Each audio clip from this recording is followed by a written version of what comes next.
एगो बात जवन 100% सत्य है जी और ये सोच प्रशांत किशोर जी के है का कि जहाँ स्कूल में गुरुजी होखे, जहाँ स्कूल में गुरुजी होखे, अस्पताल में दवाई होखे, कागज पर ना धरती पर विकास होखे, ना घूस चले ना भाई भतीजा योग्यता के पहचान हो, और जन सुराज के सरकार से बिहार के सम्मान हो।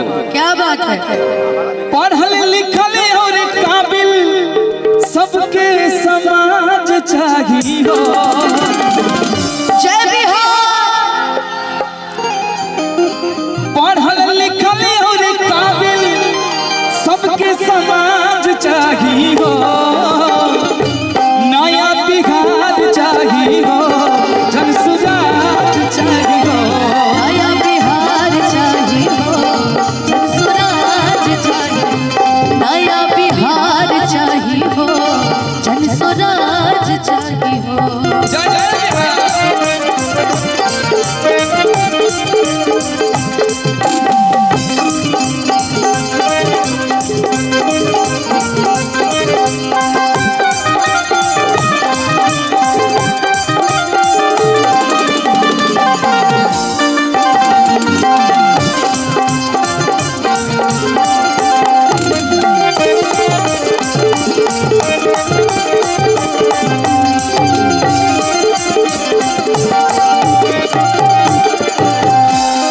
और देखिए सूचना मिलल है कि परम आदरणीय प्रशांत किशोर जी मार्केट में एंट्री कर चुके हैं। बस कुछ ही देर में आप सभी के सामने होंगे।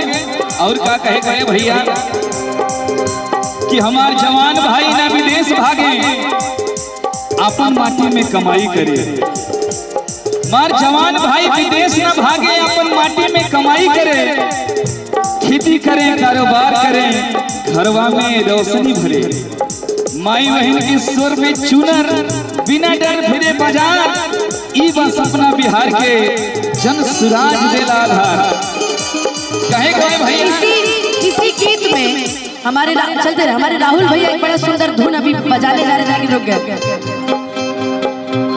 हम जिएंगे और मरेंगे। हेलो गजब है गोलू।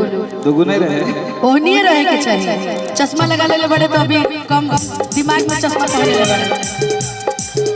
हम जिएंगे और मरेंगे, ऐ वतन तेरे लिए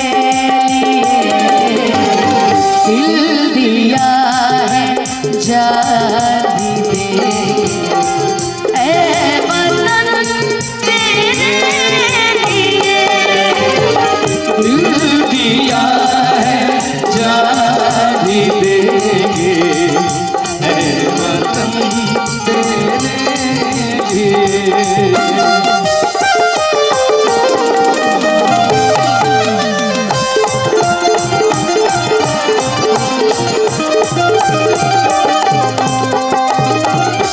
नीचे उतर जा भैया। आज प्रशांत किशोर जी हमारे चौराहे तक पहुंच चुके हैं, मार्केट तक। जी हाँ जी। बहुत जल्दी उनका आगमन जो है इस मंच पे होने वाला है। तो मैं चाहूंगी अभी से प्रशांत किशोर जी के लिए एक जोरदार ताली आप सभी बजा दीजिए और ये दिखा दीजिए कि हमें उनका कितना इंतजार है।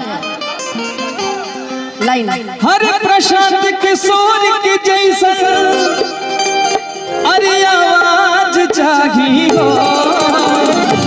और ऐसा ना जितना लोग प्रशांत जी के मानी ला, एक बार दोनों हाथ ऊपर करके और तनी ताली बजा के उनका स्वागत करो। प्रशांत किशोर के जैसा आवाज चाहिए हो। प्रशांत किशोर के जैसा अब आवाज चाहिए हो। नया बिहार चाहिए हो, जन सुराज चाहिए हो। नया बिहार चाहिए हो, जन सुराज चाहिए हो। नया बिहार चाहिए हो, जन सुराज चाहिए हो। नया बिहार।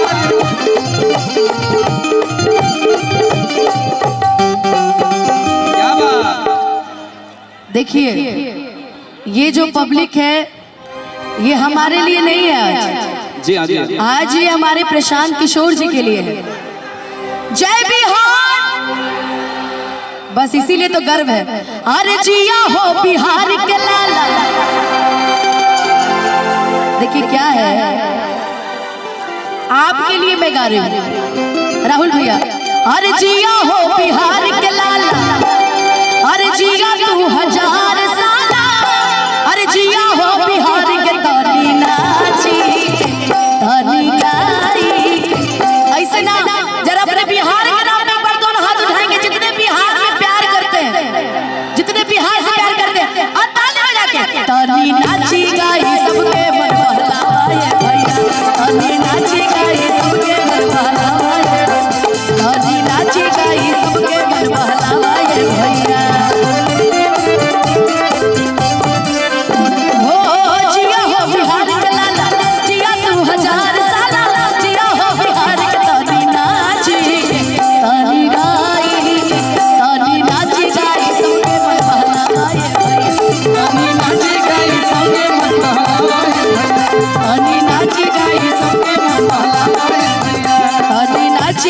सबके मन। हेलो गोलू भाई, जानते हैं मैं क्या सोच रही हूँ? इतनी जनता को देख के मेरे मन में एक ही ख्याल आ रहा है भोला बाबा कि ऐसन मनोहर मंगल